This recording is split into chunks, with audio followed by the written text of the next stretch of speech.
হবিগঞ্জের চুনারুঘাট উপজেলার কালেঙ্গা সীমান্তে বর্ডার গার্ড বাংলাদেশ অর্থাৎ বিজিবি শনিবার বিকেল ৩টার দিকে এক সফল অভিযান চালিয়ে ৩ নারীর জীবন বাঁচিয়েছে। জাম্বুরাছড়া সংলগ্ন রিজার্ভ টিলা এলাকায় ৩ অজ্ঞাত পরিচয়ের ছিনতাইকারী নারীদের জিম্মি করেছিল। স্থানীয় এক যুবকের সতর্কবার্তার পর কালেঙ্গা বিওপির টহল দল দ্রুত ঘটনাস্থলে পৌঁছে বিজিবির উপস্থিতি টের পেয়ে ছিনতাইকারীরা পালিয়ে যায়। এরপর ৩ নারীর নিরাপত্তা নিশ্চিত করা হয় এবং তাদের স্বজনদের কাছে হস্তান্তর করা হয়।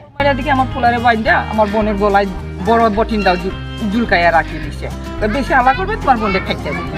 তোর মারে আমার বোনকে দৌড়িয়ে নিয়ে যায়, ঢুকা দৌড়াইয়া নিয়ে আইতেছে, তখন আমার পোলা ছুটিয়ে গিয়া বিয়া গাড়ি না।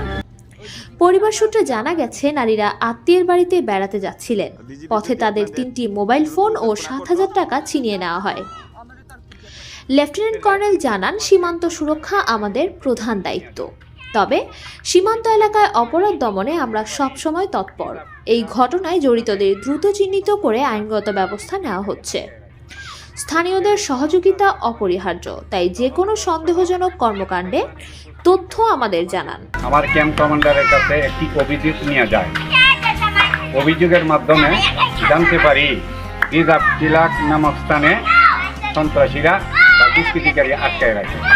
ওই ছেলে সহ আমরা তৎক্ষণিক টহল দল সহ স্থানে উপস্থিত হই। আমাদের উপস্থিতি টের পেয়ে দুষ্কৃতিকারীরা তাদেরকে ছেড়ে পলায়ন। চুনারুঘাট সীমান্তে নিরাপত্তা ও সতর্কতার মাধ্যমে বিজিবি আবারও প্রমাণ করেছে যে জীবন ও সম্পত্তি রক্ষায় তারা সবসময় প্রস্তুত। স্বপন রবি দাস এর তথ্য ও চিত্রে কানিজ ফাতেমা, চ্যানেল 21, হবিগঞ্জ।